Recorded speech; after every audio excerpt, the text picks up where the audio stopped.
So this definitely wasn't the video I was planning to share this week, but I am opening up about my miscarriage, and I'm sharing this story because I personally have found so much strength and comfort in hearing others women's stories that are similar to mine. So I thought I would share mine because I hope that I can help anyone that has either gone through this or is currently going through this and help you feel less alone and more understood and more comforted through this really painful and traumatic time. So I'm gonna start at the beginning, and then I'm gonna kind of share the whole shebang of how it happened. And then I think I'll end this video sharing about what's next and how I kind of plan to keep sharing what's going on in my life. So if you don't know who I am, welcome to my channel. My name is Alyssa. I am here to share healthy recipes, lifestyle advice, tips, tricks, and everything in between. Right now, we are focused very much on pregnancy, and I personally was trying to get pregnant for about 6 months. I'll link the video up here that kind of talks about our TTC journey. And around the 6-month mark, so it was really like the cycle after I filmed that video, I found out I was pregnant. So I'm gonna film another video next week that will go live next week that's gonna talk about how I tracked my cycle, because I think there was a lot of things that went into that month that actually helped me get pregnant. So I want to share that separately. But let's talk about the pregnancy that I just lost. So I found out I was pregnant at 3.5 weeks. I was tracking really diligently, and I was testing pregnancy starting at 8 days past ovulation, actually maybe even 6 days past ovulation. I got my first little very, very faint line at 10 days past ovulation. I got a second really faint line 11 days, and then on day 12, I tested with a digital pregnancy test, and that said pregnant. So I knew at that point I was pregnant. That was about 7 weeks ago, maybe 6.5 weeks ago now. So I found out at 3.5 weeks, really, really early. I personally decided to share with my friends and family. So I told my family almost immediately. I knew obviously the chances of miscarriage are high. It's about 1 in 4 pregnancies aren't successful. So I knew that I would be getting everyone excited, but I also knew that if this pregnancy wasn't successful, which it wasn't, I was gonna want that support on the other side because I knew I was gonna need it. And I'm really, in retrospect, really glad that I did share early, because I have gotten all of that support now that I have lost this pregnancy. So found out 2 days before we moved out of New York City. It was a crazy kind of whirlwind of a few weeks. I wasn't really experiencing any symptoms. So I got into week 6, so it was about 2.5 weeks after I had found out. And I was starting to feel some symptoms. I was having a little bit of breast tenderness. I was starting to feel a little bit queasy. Definitely wasn't experiencing like any nausea per se, but there was like some queasiness. There was a little bit of food aversion starting, but overall I was feeling pretty good. I was a little bit tired, but just kind of the normal stuff, but it was nothing super intense. So my symptoms were definitely not intense. I did have a little implantation bleeding in week 4, but I knew that was normal. So everything else had been totally normal. So week 6 kind of cruises along. I'm starting to feel a little bit pregnant. I get into week 7 and I start to notice a little bit of a change in my discharge. So you have a lot of discharge in pregnancy just in general because a lot of things are happening down there, and I did notice more discharge in general throughout pregnancies than I was used to. But in week 7, I noticed that there was a little bit of a kind of darkish brown tinge to my discharge. I wasn't super concerned with it at all. I knew that was kind of normal. A lot of women have spotting throughout pregnancy. This definitely wasn't spotting. It was just like a change in the discharge color. So I feel grateful and lucky enough that my OB for this pregnancy is a very close family friend. So I also was able to she was like on speed dial for me. I just texted her and I told her what was happening. She said, I think it's probably totally normal. Let me know if anything changes in the next couple days. And I still was kind of having that discharge for, I think it was a total of like 3 days. So I texted her 2 days later and I was just like, it's still happening. She's like, I think it's probably still normal, but because she's high up in the hospital and in the OB department where I was getting treated or whatever, she's like, let's just get you in for an ultrasound to just see what's going on, just make sure, you know, everything's fine. I'm sure everything is normal. So I went in for an ultrasound at 7 weeks and 4 days. I wasn't supposed to have a first appointment until 9 weeks. So I just kind of happened to be lucky enough to know her and get in for an early ultrasound. Nothing was concerning. I have no high risk, anything in my health history, anything like that. So I would have, if I didn't know her, I would have gone in for this first appointment at 9 weeks, but because I knew her, I was able to squeeze in to her schedule in week 7. So I went in week 7, day 4, and they did an ultrasound. They did like an intravaginal ultrasound.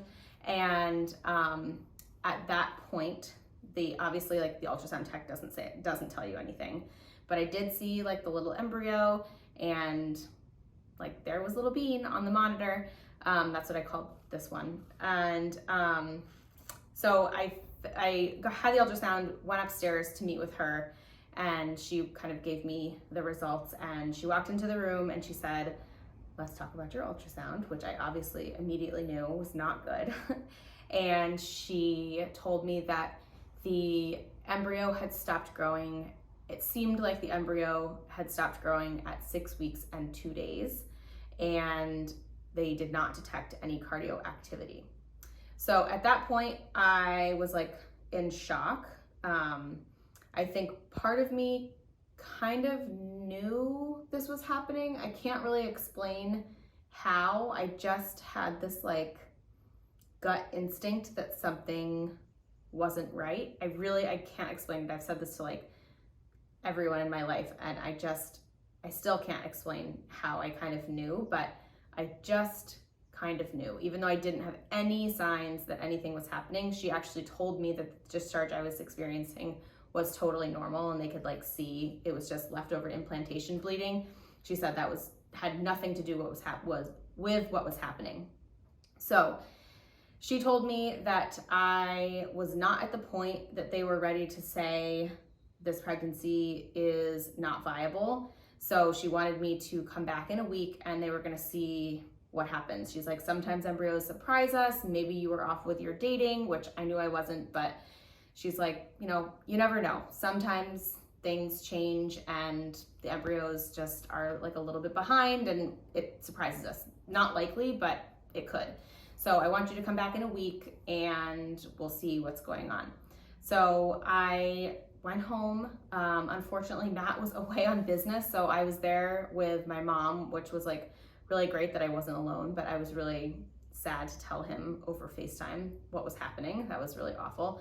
But he came home a couple days later, and I was just so grateful to have him with me. I'm obviously like still kind of emotional about it, of course, just thinking and kind of reliving it. But anyway, so we, cried a lot, and well, I cried a lot.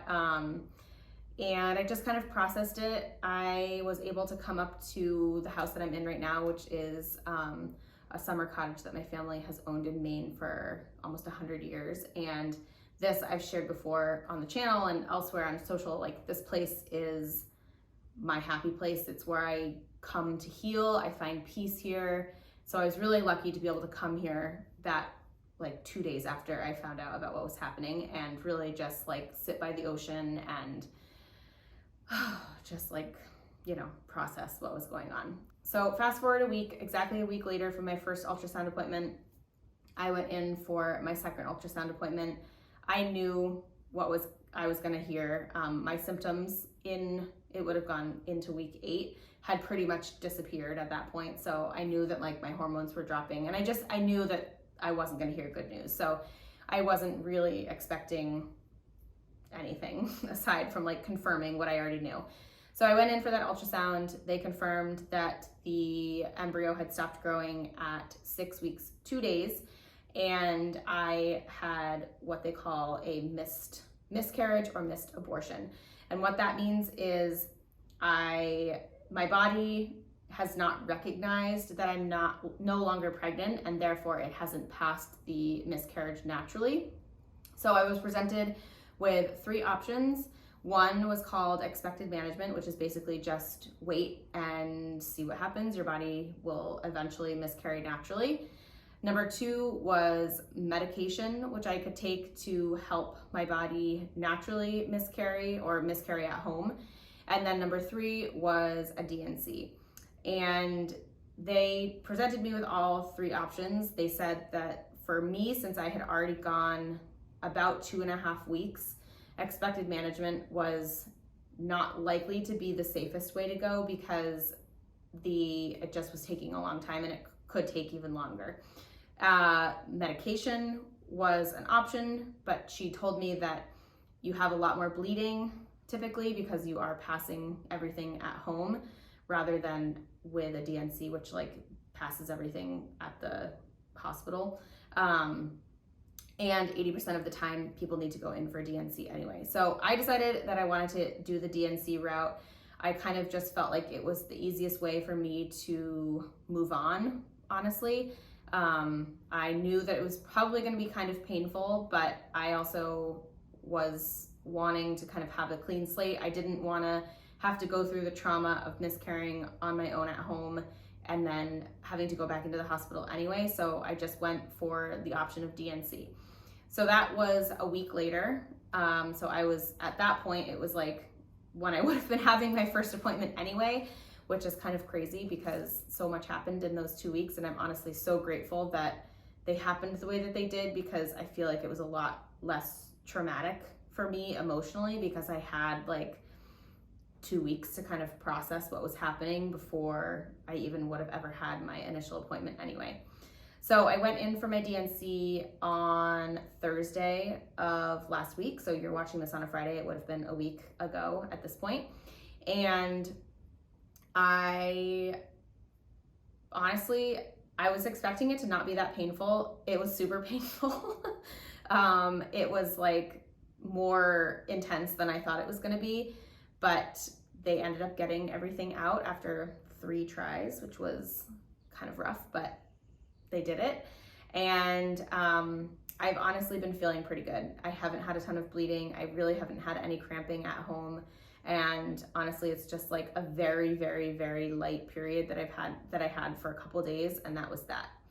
So at this point, that's pretty much my miscarriage story. I'm feeling honestly like pretty good. I think because I had this intuition of what was happening, I never felt that intense shock that I think a lot of women experience. I was like, I don't know, I just can't explain it. I really can't explain it. But it just wasn't shocking to me. So I think that really helped with me processing it. Of course, I've been very up and down, and I've needed time to just kind of like sit and be, and I've been surrounded by all of my family. My brother got married in the middle of this, which was a blessing in disguise because it was just so happy and joyous, and my whole family was there, cousins, aunts, uncles, grandmother, and everyone knew, so they were all there to just obviously celebrate my brother's wedding, but obviously they also were just so loving and supportive and encouraging. A lot of the women in my life have experienced miscarriages themselves, friends, aunts, grandmother, so they shared their experiences. And again, that was one of the reasons why I felt compelled to share this. Obviously, I also like talked about the trying to conceive journey and this is part of that. So I want to just be open and transparent about the whole process in general. So here we are. I am at this point fairly healed. I feel good and I feel ready to try again. I know that for some people, they need time to emotionally process this. And if that is your journey, I fully support you and wholeheartedly think that you need to do whatever you need to do emotionally to take care of yourself. For me, I really feel like I'm ready to try again. It's only been a week, So I will, basically the next step for me is to do get a negative pregnancy test. So I have a strip at home that I'll test and make sure that the test is negative. That shows that my body has not only passed all the tissue, but also my HCG hormone, which is the pregnancy hormone, is now down at like 0. So my body will basically recognize that I'm no longer pregnant and it will be ready to ovulate again. So once I get that negative pregnancy test, I will probably within a few days start doing ovulation testing. And again, in next week's video, I'll share how I track my cycle. And I think that is one of the ways that I was able to get pregnant. So we'll see what happens. I'm not expecting to get pregnant right away. Obviously, I hope that it happens quickly, but I also know that if it does happen quickly, that is going to bring a whole another round of emotions into the mix. You know, I know that it's not as common to miscarry twice in a row, but I think once you've experienced it once, you go in feeling a lot of intense and very confusing emotions. You know, I think there will be a lot of excitement, but there's going to be a lot of anxiety. And I already had experienced a lot of anxiety in the beginning of this pregnancy. So I know that that's just going to be heightened, and I'm really going to have to do what I can to stay calm, stay grounded, stay positive, and just know that no matter what happens, like I'm doing the best that I can, and I'm doing everything I can to support my body and my health. So we'll see what happens. I feel like I've been talking really fast and kind of just rambling, but it's been a lot to go through the last couple weeks, and I am feeling, you know, sad that this journey ended the way that it did. But I also know that there is a healthy baby for us on the other side of this. And I know that he or she will be here, and I'm gonna be able to hold a healthy baby hopefully soon. And, you know, but if not, like, it just takes time. Sometimes we'll see what happens. And then also, like, this is just part of our story now, you know, like we will have had a pregnancy that didn't last, and that's a part of so many journeys. And I really am hopeful that my story is helping you realize that, like, it is really common and it's nothing that you did. It's not your fault. You know, we can put a lot of blame on ourselves during this process and think that, like, you know, it's something that we did to cause this. You know, maybe we, whatever, drank wine because we didn't know we were pregnant, or we exercised too hard, or we, whatever we did. That is not the case. It's nothing that you did, and it's honestly just nature basically doing its job. As hard as that is, and as hard as that is to hear, it is. Like, it's most likely something was wrong with the embryo. I mean, something obviously was wrong with the embryo, or baby if you're farther along, and it isn't because you did something wrong or you caused it. It's just that sometimes it doesn't work out, and unfortunately there isn't a lot of explanation, which makes it really hard, because going into the next one, you feel like you don't really have answers, so there's nothing that you can change or do differently or whatever, because ultimately that wouldn't matter. Like, you know, if you have experienced a miscarriage, I would say, I don't know if this is going to be of any comfort, and I'm sorry if this is insensitive to say, but, you know, you did get pregnant, so you were able to kind of get through the first hurdle, right? Which, getting pregnant in itself is like such a journey, and for so many people it's so hard. And even just for my journey, like 6 months, it felt so long, and I know that so many other women have such a harder and longer time. And but you got through that first step, which if it is any comfort, then, you know, hold on to that. And if it's not, then it's not. Everybody needs to go through this process differently. And for me, it's just been this up and down. Like, you know, I was feeling good going into filming this video. Obviously, the more I talk about it and feel it and think about it, the more emotional I get, and that's okay too. You gotta let the tears come. You gotta hold on to the ones that are around you. I would say that you should share if you can and if you feel able. Don't feel shame, don't feel guilt, because it's not your fault. And you'll probably hear and be surprised to hear how many women in your life have gone through this and not shared with you or with anyone else before. I was shocked when I shared it on Instagram how many messages I got, but also the messages that I got from women that I didn't even know, women in my life that I knew personally that I had no idea they had gone through this, and they shared their own stories, and it just really is a comfort. And for me, it was also really comforting to hear of stories on the other side of success, basically. So women who have gone through what I've gone through and then end up having a healthy, beautiful family, which is what I think, if you're watching this, like, you probably want, I want, and I know is ahead of me and Matt. If you have any questions, please feel free to drop them below. I will say the comments are not open for like any mean negative comments. Like, if you leave a mean negative comment, which I really hope that you wouldn't on a video like this, because it is so open and honest and raw and emotional for not only me, but so many other women who are going through this, you will be blocked from being part of this community. That is not welcome here. But if you want to share your story, if you have gone through something similar, then please, by all means, share your story. I would love to hear it if you feel comfortable sharing. I think a lot of the other women that are watching this video and in the comments would also love to hear it. And sometimes sharing just feels good. So if you do feel like that would help you, please feel free to use the comments below, and I will try to get back to as many as I can.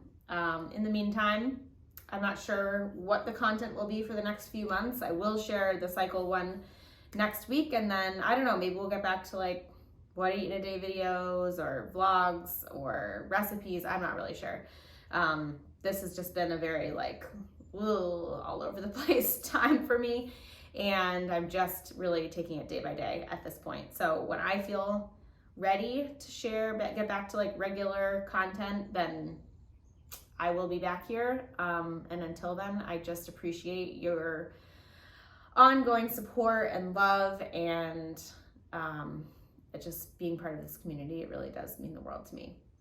So thank you for watching. I hope you walk away from this feeling more supported and comforted if you have gone through a similar experience. And if you're just watching because you care about me and my story, thank you. That means the world to me too. Other than that, I hope you have a beautiful rest of your day, and I'll see you in the next video.